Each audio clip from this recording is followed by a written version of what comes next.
For example, just if you want to know, in Ventura, 85% of the homeless lived on the streets. 15% were in these short-term facilities. 6% of the adults were seniors, 62 and over. And if you imagine how hard it is to live as a senior, just possibly in a house or an apartment, imagine how hard it would be out in the streets.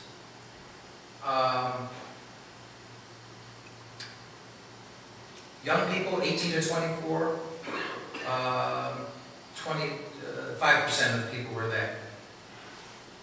67% of the adults were male and 33% were women. The majority of people ethnically are white. Most were born in California. So all these statistics are available and they're fascinating. Another finding was that 38% of the people surveyed were identified with mental illness. And that's a big part of people living in the streets, unfortunately. 45% were victims of domestic violence. 8% were youth between 18 and 24. 39% of Ventura people were women. So, these are some of the realities that go on in our town today. And it's sort of the mission of our social action group and a lot of social service agencies to try to end that. The city has a 10-year plan in which to end homelessness, and that will be addressed later on in this meeting. But I think I'll send this over to Howard, and he can tell you what he does. For those who don't know me, I'm Howard Goldberg. Excuse me. I am the homeless liaison for the Ventura Unified School District. I work with homeless students, and I think I should mention, since Jay just brought it up, that our definition of homeless is different. In other words, boys and girls in the school district are classified as homeless if they're living in a motel, a shelter, which was mentioned, an RV park, a trailer park, a campgrounds, places like that. Even families that are doubled up because of financial reasons are considered homeless as far as the school district is concerned. I've had this job for I'm in my 14th year being the school district's homeless liaison. When it started, I had maybe 12 to 15 students that I worked with on a weekly basis. I now have about 35 to 40 that I see on a regular basis, but I service and I'm available to many, many more. Like the high schools, the counselors call me and say, Howard, I need a bus card. I need a Target gift card. I need a card for Ralph's or Bond's. And I can get these things for them through, some of it comes out through the funds I receive. The one part that is very frustrating is transportation, which you would think would be an important factor, is not covered under the McKinney-Vento. That's the law that governs my job. And what happens is I have to do fundraising.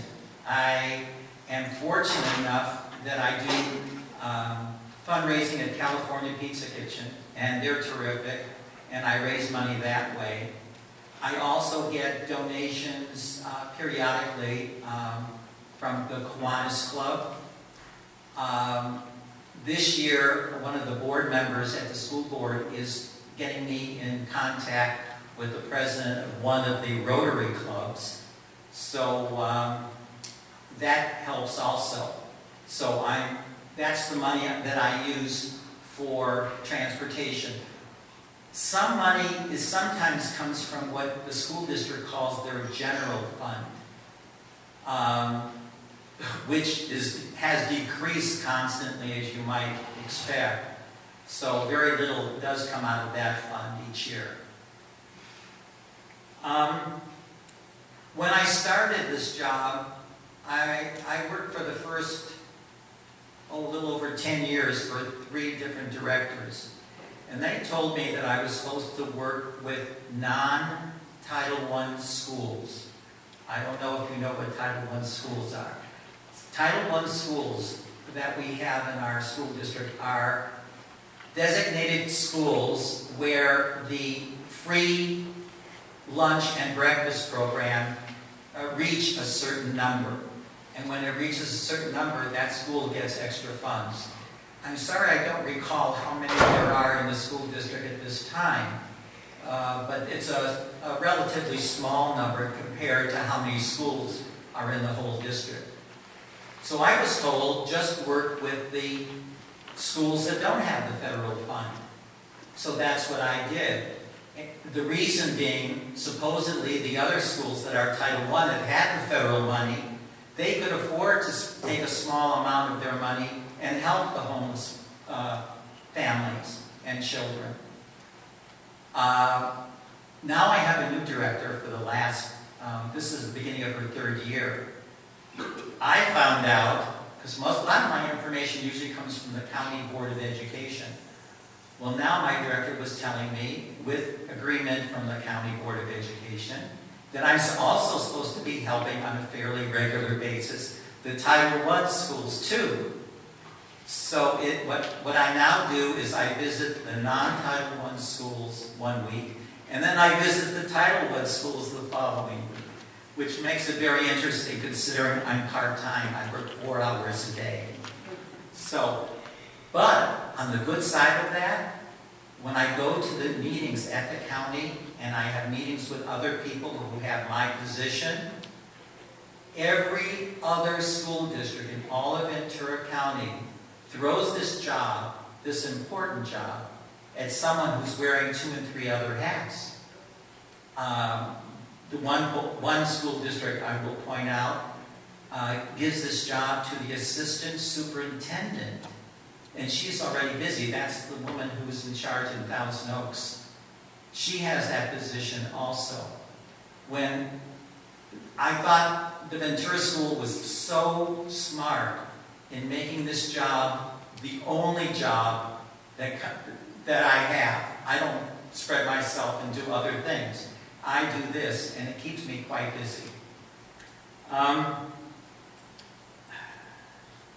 When I meet with the students, I find out things like where they're living, how they're doing in school, their needs, like school supplies, how are they getting to school, do they have a problem with transportation. And I also make contact with the parents. My director now wants me to make more contact with the parents. I don't know where I'm going to find the time, but I'm going to try. I send home resource material. In other words, I get flyers from the county telling parents where they can go for assistance. And I get a wonderful flyer that has everything located in the Ventura area, so it makes it more accessible. Speaking of school supplies and other needs, this is a good time to thank everybody in our temple for donating tons of school supplies for my students this year. Through Jay's leadership, we have 3 months, or 3 months, I think it was, where we had school supplies donated, and I have an abundance now. It's quite a few. And I noticed the box, I just took a peek earlier, is full again. Next month, I suggested, and I think we're going to go along with it, healthy snacks in November for the students, because when I see them, I keep snacks with me, which I normally have to purchase at Target. So that'll be a nice thing. And the other thing is, I'm one of the recipients of all the bags of food that we put in the pod over the holidays. And I get a lot of smiles, I get a lot of thank yous. And while I'm on that subject, I saw a young man last week, and a young lady, at Buena and Ventura High, that were thrown out of the house by their parents in the 12th grade. Sometimes they don't even wait till they're 18 because it's really illegal before they're 18. Both of them were close to 18 when they were asked to leave. And they're living with friends' families. So I gave some of that food to them, couple of bags to each of them, so that they can feel like they're contributing to the household where they're staying.